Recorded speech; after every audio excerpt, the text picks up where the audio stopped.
L'anxiété routine est le sujet de cet épisode. Cette anxiété pénible qui teinte peut-être votre quotidien, à différencier de l'anxiété chronique et intense qui doit vous amener directement chez le médecin, comme le précise Alice Gritham, coach dans mon équipe, qui nous fait l'honneur de nous donner ses conseils dans cet épisode. Qu'est-ce que l'anxiété en tant qu'émotion ? Comment se manifeste-t-elle ? En quoi bien la reconnaître et l'accueillir est-il déjà un premier pas sur le chemin qui vous en éloigne ?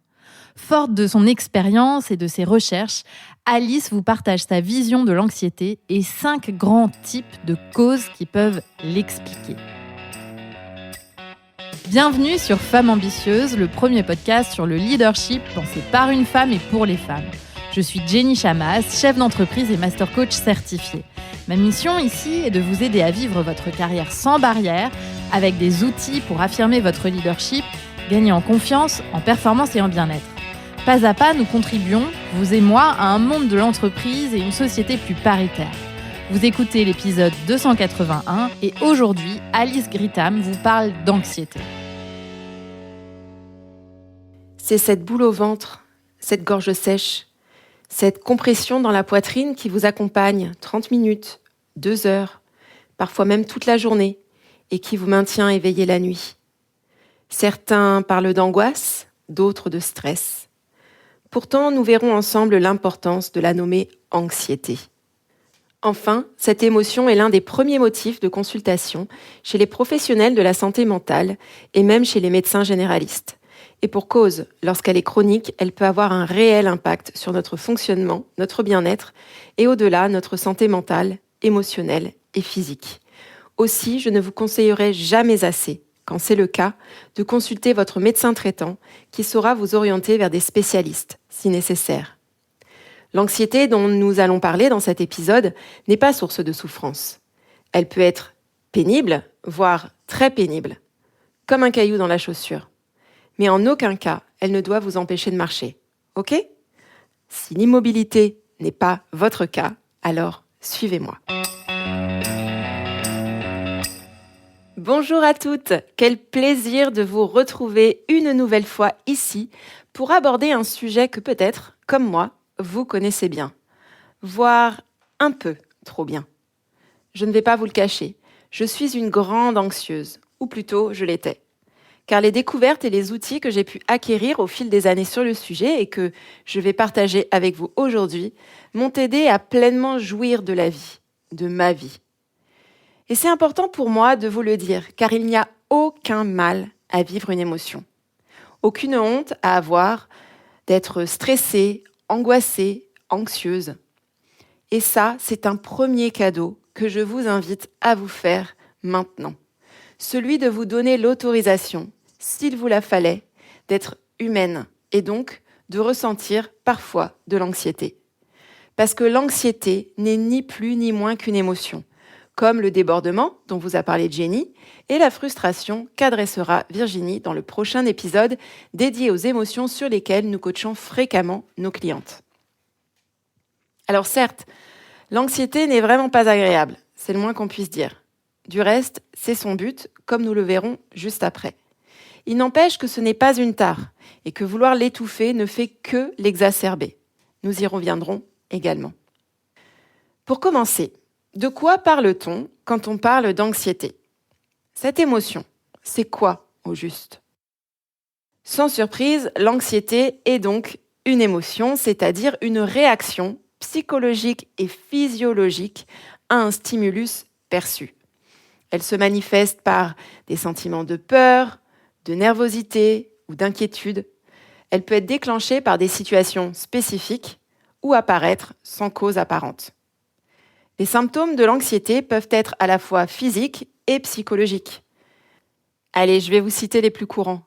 Palpitations cardiaques, respiration rapide ou difficile, tension musculaire, transpiration excessive, tremblements, nausées, vertiges, maux de tête, bouffées de chaleur ou frissons, fatigue, troubles du sommeil, troubles digestifs, sensation de picotement, essoufflement, irritabilité, difficulté à se concentrer, pensées intrusives, hypervigilance. Ces symptômes peuvent varier en intensité et en fréquence selon les personnes et les situations. Et s'ils sont bien réels, il n'en reste pas moins que, comme toute émotion, L'anxiété est fabriquée dans le cerveau par notre manière d'appréhender le monde et les situations. Et ça, c'est une bonne nouvelle. Parce que ça veut dire qu'il est tout à fait possible de diminuer le volume de l'anxiété. Comprendre l'origine de son anxiété, c'est déjà s'en délaisser en partie. Je vous propose donc d'examiner ensemble les 5 causes principales que j'ai identifiées grâce à mes recherches, études et explorations sur le sujet et qui sont l'émotion de peur que l'on rejette, la sédentarité, l'environnement, l'habitude, les systèmes d'oppression et les traumatismes. Commençons par la peur, l'émotion de peur rejetée. Dans son livre The Language of Emotions, la chercheuse en sciences sociales Carla McLaren définit l'anxiété comme une manifestation de la peur. Pour elle, toute peur rejetée, c'est-à-dire non reconnue et non accueillie, se retrouve comme prisonnière dans le corps et se transforme ensuite en émotion latente, comme l'anxiété ou même l'inquiétude. Et si l'on considère que chaque émotion a une fonction précise, il est à noter que la peur a plusieurs fonctions essentielles pour la survie, comme la détection et la réaction aux menaces potentielles, la préservation de l'intégrité physique, l'apprentissage et la mémoire, la communication et la socialisation. Sans peur, en gros, nous ne serions pas là aujourd'hui. Le truc, c'est que quand notre émotion de peur n'est pas prise en compte, elle reste dans le corps et se transforme alors en anxiété. C'est la crainte de prendre une décision, par exemple, de se mêler à un groupe d'inconnus à la kermesse de l'école. C'est celle de tomber malade pendant ses vacances ou encore de dire une bêtise en public.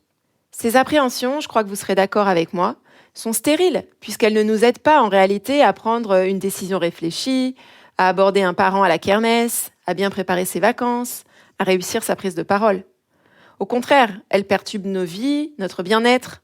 Elles n'apportent pas de réponse, de solution, ou bien quelque chose de constructif. Au sujet de l'inquiétude, Eckhart Tolle écrit « L'inquiétude prétend être nécessaire, mais ne sert à rien ». J'adore cette citation. L'inquiétude prétend être nécessaire, mais ne sert à rien. Et là, on est en plein dedans, avec ces peurs rejetées, refoulées, non adressées. L'anxiété prétend être nécessaire, mais ne sert à rien. Car derrière les craintes se trouve la peur de se retrouver seul, rejeté, isolé, vulnérable. C'est pas finalement le blanc dans son discours qu'on redoute, mais le sentiment de solitude qui en découlera quand on se dira ensuite que tout le monde nous regarde, tout le monde s'est moqué de moi. Et quoi de plus humain finalement ? La clé devient alors de nommer ce que l'on ressent, de mettre un mot sur la peur sous-jacente et de rester connecté quelques instants à ses sensations, à son corps. Une façon d'exprimer à son cerveau que le message est reçu, qu'il peut passer à autre chose.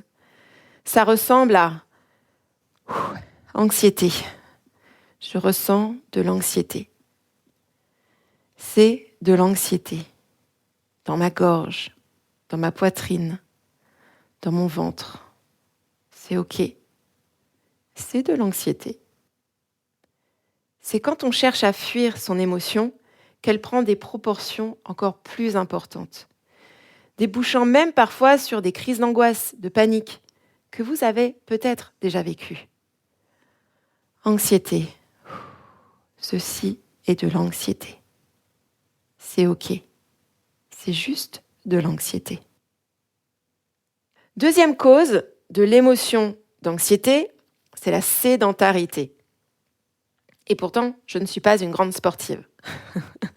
Donc là, mon but n'est pas de faire la promotion de l'activité physique, bien évidemment, mais de vous montrer à quel point nos sociétés actuelles et la manière dont nous évoluons dans ces sociétés-là impactent grandement l'émotion d'anxiété. Benjamin Fry est l'auteur de The Invisible Lion et franchement, je lui dois beaucoup. C'est en partie grâce à lui que je me suis intéressée de près au système nerveux et à la façon dont ce dernier perçoit et traite le danger. Et je mets des guillemets à danger, parce que en réalité, quand on loupe le métro, c'est pas un réel danger. Néanmoins, pour nos systèmes nerveux à nous, êtres humains, c'est un danger potentiel. Ne l'oublions jamais, l'être humain est un animal comme les autres. Et ça, franchement, je ne le dirai jamais assez. C'est pourquoi il est câblé pour la survie, câblé pour rester en vie dans un monde incertain, souvent violent. Fut un temps où les prédateurs étaient des grands félins, des hyènes, des loups, des ours. Fut un temps où, comme une gazelle attaquée par un lion, si vous aussi vous aimez les documentaires animaliers, vous devez avoir cette image en tête, de cette gazelle qui est attaquée par le lion. Mais il fut un temps où l'être humain avait recours à un système de défense inné, comme la gazelle. D'abord se battre, puis fuir, puis faire le mort. Avec toute l'énergie que cela demande de mobiliser. Énergie qui quitte alors les organes centraux, qui quitte les poumons, l'estomac, les intestins, coucou les troubles digestifs, pour se loger dans les bras et les jambes. Et comme la nature est extrêmement bien faite, si l'animal attaqué parvient à dégommer, fuir ou tromper l'ennemi, toute l'énergie accumulée est déchargée par des mouvements comme des secousses, des convulsions. Pensez au chien qui s'ébroue après une altercation ou une situation stressante, par exemple. Si le mammifère que la gazelle est, que le chien est, que nous sommes, n'est pas en mesure de réguler ainsi son système nerveux, le surplus d'énergie est stocké dans le corps et se manifeste sous forme d'anxiété. Ça devient de l'anxiété, ce surplus d'énergie. Alors certes, de nos jours, comme je vous le disais, les tigres ne sont plus à nos trousses. Sauf qu'ils ont été remplacés par 200 mails dans notre boîte mail, des messages insultants sur les réseaux sociaux, les hurlements de frustration de son enfant à qui on coupe les écrans, le bus bondé que l'on rate en plus et qui nous met en retard. Bref, c'est ainsi que nous sommes des vraies boules d'anxiété parce que, franchement, qui parmi vous, ici, régule son système nerveux après un feedback compliqué avec un collaborateur? D'ailleurs, qui parmi vous ici sait comment réguler? Personne ne nous apprend ça. Plutôt que de réguler, en fait, on contient. Parce que réguler son système nerveux, en fait, ça demande d'être en lien étroit avec son corps, de le bouger, de le laisser faire naturellement ce qu'il désire après un moment stressant, comme sauter, danser, hurler. Mais socialement, c'est pas vraiment accepté. Alors, on reste immobile. Bouger régulièrement son corps, en courant, en marchant, en dansant, en faisant du yoga, de la boxe, de la corde à sauter, peu importe, permet de libérer l'énergie accumulée, de revenir à un état neutre. C'est pourquoi vous vous sentez bien après vous êtes défoulé physiquement. C'est une façon de réinitialiser son état émotionnel et de se débarrasser de toute tension ou inconfort qui pourrait subsister. Troisième cause de l'anxiété, l'environnement. Là, je dois à Jenny la découverte de la mission de l'ex-directeur commercial de Google X, devenu expert en matière de bonheur, Mo Gaudat. L'objectif de Mo Gaudat, c'est de rendre 1 milliard de personnes heureuses sur Terre. Et cet objectif-là l'a conduit à dédier un ouvrage de près de 400 pages au stress moderne et à ses répercussions sur notre santé. Dans son livre Unstressable, il pointe du doigt les nombreux coupables de ce mal du XXIe siècle, comme les technologies, la surcharge d'informations, le manque de sens et de but, les attentes sociales irréalistes, le rythme effréné de la vie moderne, lui-même caractérisé par le travail incessant, la course à la réussite et le manque de temps pour la détente et la réflexion. Ce à quoi moi j'ajoute la pollution visuelle, sonore, olfactive, gustative, auditive, ainsi que l'absence de sommeil de qualité, et aussi la course à la minceur et les régimes associés. Bref, tout ce qui ne nous permet pas, en somme, de répondre à nos besoins naturels et à être ancrés dans l'instant présent. Des études mettent en évidence l'impact de la restriction alimentaire et donc des régimes sur l'anxiété. Et c'est tout à fait compréhensible quand on se rappelle, encore une fois, que la survie est la priorité de nos organismes. Privés de nourriture, de repos, de calme, de verdure, d'espace de rien, ils perçoivent le danger. Danger ensuite amené par les infos anxiogènes, l'hypervigilance que demande l'immersion dans la foule, le bruit, les odeurs, de l'incertitude qui est la nôtre dans notre génération en perte de sens, de repères. Placez n'importe quel animal en plein cœur d'une ville, en pleine heure de pointe, franchement, il ne sera pas serein.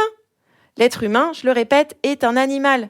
Comment vous voulez qu'on soit serein dans des environnements qui ne sont pas du tout les nôtres à la base? Et par ailleurs, comment être serein quand on est sans cesse privé de sommeil et qu'on est affamé parce qu'au régime, nos organismes, ils sont en état de stress permanent parce que notre environnement n'est pas adapté. Mais alors, que faire? Comment faire, me direz-vous, pour retrouver cette paix intérieure si on n'a pas envie de tout plaquer pour élever des chèvres dans le Larzac? Je vous comprends. Contrebalancez. Ajoutez ce qui vous fait du bien dans vos journées et faites-en franchement une priorité. Les fleurs, la musique, les discussions exaltantes, le repos, peu importe ce qui vous fait du bien, vous en mettez un peu partout dans votre journée. Et puis, vous retirez un maximum ce qui nuit à votre bien-être. Les personnes toxiques, TikTok, les réunions à 18h, les rendez-vous à la chaîne. Alors, je vous l'accorde, parfois, ça peut être un véritable challenge. Ça peut même être le travail de toute une vie. Et c'est pourquoi le coaching est un outil précieux pour mettre en place de nouvelles habitudes, pour se délester de ce qui nous pèse. Et puisqu'on parle d'habitude, justement, et si je vous disais que votre émotion d'anxiété pouvait simplement provenir d'une habitude? Un des arguments qui m'a le plus frappé dans le livre de la neuroscientifique Lisa Feldman Barrett, How Emotions Are Made, c'est l'émotion habitude. J'explique. Hormis les 6 émotions fondamentales, dites aussi primaires et donc universelles, que sont la joie, la tristesse, la colère, la peur et le dégoût, les variations subtiles qui en découlent sont liées à des contextes sociaux et relationnels. Autrement dit, la culpabilité n'existerait pas si tout était permis, ou encore, on ne peut vivre que ce que l'on peut nommer, ce que l'on nous a appris culturellement à nommer. Saviez-vous qu'au Japon, il existe un mot, Age Otori, que je prononce certainement mal, qui exprime la frustration ou la déception après une coupe de cheveux qui n'a pas répondu à nos attentes? J'adore. Aux Pays-Bas, on peut se sentir voorpret. Pareil, je dois mal prononcer, mais à culpa. C'est le plaisir, vous savez, qui peut être intense quand on va vivre un événement qu'on attend et du coup, on bout d'impatience là. Eh bien, on est voorpret. Aux Philippines, on peut être jijil quand on a envie, une envie irrépressible là, de serrer fort dans ses bras quelque chose ou quelqu'un de trop mignon. Un petit chaton, un petit chiot par exemple. C'est ainsi qu'une émotion est d'abord conceptualisée pour être ensuite ressentie. C'est fascinant.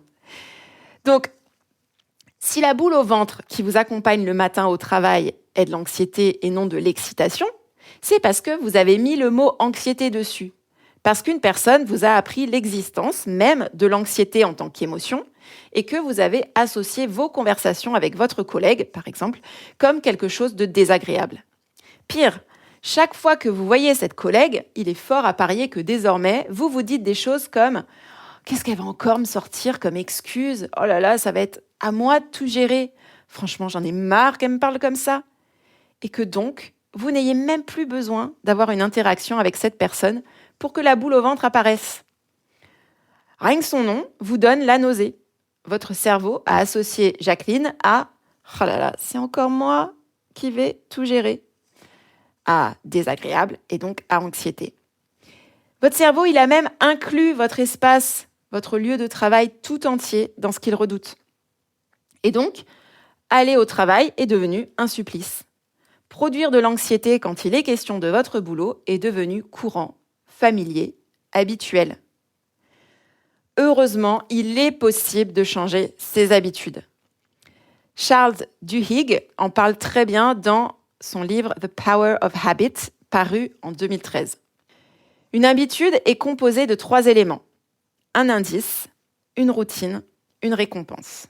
Donc l'indice, c'est, par exemple, dans notre exemple, ici, le bâtiment dans lequel je travaille. La routine, c'est je gare ma voiture, je pense à Jacqueline et au dossier qu'elle m'a refilé hier, je suis anxieuse. Ma récompense, je mange du chocolat parce que quand je suis anxieuse, je mange du chocolat pour m'apaiser. Donc là, pour changer son habitude, pour changer l'habitude, je peux changer l'indice, la routine ou la récompense. Je peux quitter mon job, ça c'est changer l'indice. Je peux troquer la voiture pour la marche, rediriger mes pensées vers mon week-end, ça c'est changer la routine. Ou bien je peux changer la récompense, c'est-à-dire manger du chocolat à un autre moment quand je ne suis pas anxieuse. 5e cause à notre anxiété, c'est les systèmes d'oppression et les traumatismes. Parce que des fois, franchement, il faut être honnête. Travailler sur soi n'est pas suffisant. Les outils cognitifs et corporels ont leurs limites. Quand il est question de systèmes d'oppression ou encore de traumatisme, accueillir ses émotions, bouger son corps, changer son environnement et rediriger ses pensées peut être utile, certes, mais insuffisant. Mon oncle est né à Alger d'un père algérien et je l'ai entendu plusieurs fois parler des nombreux contrôles à la frontière lors de ses déplacements professionnels. Contrôles que mon père, blanc, n'a que très rarement vécu. Aux États-Unis, les données indiquent que les conducteurs noirs sont arrêtés par la police à des taux plus élevés que les conducteurs blancs. Une analyse de 100 millions de contrôles routiers a révélé que les conducteurs noirs et hispaniques sont arrêtés et fouillés plus fréquemment que les conducteurs blancs, même après avoir pris en compte des variables telles que l'âge et le sexe des conducteurs. Le projet Stanford Open Policing a montré que les policiers exigent souvent moins de preuves pour fouiller les conducteurs noirs et hispaniques que pour fouiller les conducteurs blancs, indiquant une discrimination systématique. Ces disparités ne se limitent pas au contrôle routier, mais s'étendent à d'autres interactions avec la police, soulignant un problème persistant de discrimination raciale dans les pratiques policières aux États-Unis. Et franchement, je doute qu'en France, les chiffres soient bien différents. Il n'est pas surprenant que de nombreuses études mettent alors en évidence le lien entre les discriminations, l'oppression et l'anxiété. Après tout, qui ne serait pas anxieux lorsqu'il ou elle est systématiquement stigmatisé ? Par ailleurs, les recherches de la professeure de psychiatrie et de neurosciences, Rachel Yehuda, sur les traumatismes intergénérationnels soulignent la manière dont les expériences traumatisantes peuvent affecter non seulement les individus qui les vivent directement, mais aussi leurs descendants. Rachel Yehuda a découvert que les enfants de survivants de l'Holocauste présentent des niveaux d'hormones de stress altérés et sont plus susceptibles de développer un trouble de stress post-traumatique lorsqu'ils sont exposés à des événements traumatiques, comparativement à leurs pères dont les parents n'ont pas vécu l'Holocauste. Son travail révèle que les traumatismes peuvent induire des changements au niveau épigénétique, suggérant que les descendants héritent non seulement du fardeau psychologique du traumatisme de leurs parents, mais aussi de vulnérabilité biologique qui les prédispose à des réponses similaires au stress. Quant aux événements traumatiques vécus durant l'enfance, l'adolescence ou même à l'âge adulte, ils peuvent engendrer une anxiété souvent intense et persistante qui découle directement de la manière dont notre cerveau et notre corps réagissent aux expériences traumatisantes. Enfin, que dire de l'impact du patriarcat sur nos niveaux de stress et d'anxiété ? Lui aussi est bien réel. La psychologue Valérie Rein dédie un livre entier sur le sujet, Patriarchy Stress Disorder, et qui met en avant la façon dont les nombreuses injonctions intériorisées, notamment celles qui touchent les personnes socialisées en tant que femmes, entretiennent des sentiments proches du trouble de stress post-traumatique. Ce qui explique pourquoi tant de femmes se sentent constamment inadéquates, angoissées, anxieuses. C'est clair, quand vous devez cocher toutes les cases du monde, être belle, être sage, se taire, être performante, être partout, tout le temps, tout à la fois, être mince, être bien épilée, être toutes ces choses-là, franchement, comment ne pas se sentir anxieuse en permanence ? Parmi les exercices qu'elle propose, j'en cite 2. Le premier, qui est celui de repérer, puis de remettre en question les injonctions pour s'en défaire. Exercice ô combien puissant. Puis le second, qui est une invitation à renouer avec le plaisir pour se réapproprier ce que les systèmes d'oppression nous volent, le droit de vivre dans notre propre corps. Et j'adore cet exercice, puisque c'est un exercice qui m'a aussi été transmis dans ma formation de conseillère en alimentation intuitive. Bien souvent, nous sommes tellement déconnectés de nos corps parce que la société nous dit que nos corps ne sont pas corrects, qu'on n'est plus du tout en lien avec ses 5 sens et donc on n'est plus du tout en lien avec son plaisir personnel. Quand on réapprend à manger avec plaisir, à se toucher avec plaisir, à sentir le soleil sur sa peau avec plaisir, eh bien, on se réapproprie son corps. On renoue avec lui, avec le moment présent, et donc on se défait graduellement de l'anxiété.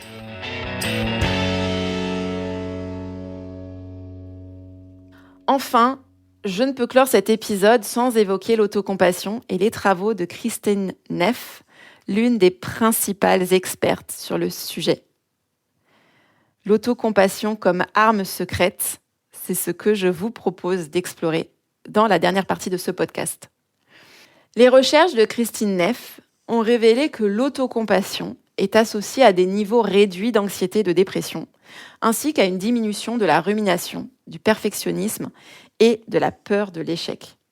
Ce qui inclut d'être doux et compréhensif avec soi-même, comme on le ferait avec un bon ami. Lorsque la vie est stressante, arrêtez-vous quelques instants pour vous calmer et vous réconforter, plutôt que d'essayer immédiatement de contrôler ou de résoudre le problème. Fuyez l'autocritique qui n'apporte absolument rien si ce n'est davantage d'anxiété. Utilisez un langage accueillant, encourageant. Par exemple, plutôt que de vous dire « Oh là là, je ne peux pas croire que je n'ai pas encore abordé ce dossier, mais franchement, quelle paresseuse je fais !» dites-vous « Qu'est-ce qui ne va pas, ma douce ? Que redoutes-tu ? De quoi as-tu besoin ?» Vous ne pouvez pas contrôler les autres, le climat, le racisme, le patriarcat, ni même changer les circonstances de votre enfance. Mais vous pouvez changer la façon dont vous vous parlez. Et croyez-moi, cela contribuera aussi à faire diminuer votre niveau d'anxiété. L'épisode vous a plu ? Pour me soutenir, parlez-en autour de vous et laissez un avis 5 étoiles. Sachez que nous proposons plusieurs formations avec différents formats à destination des particuliers comme des entreprises. Retrouvez toutes les informations sur notre site jennychamas.com ou venez discuter avec nous sur Instagram et LinkedIn. Et rendez-vous la semaine prochaine pour un épisode dans lequel Virginie Baudet vous parlera de frustration.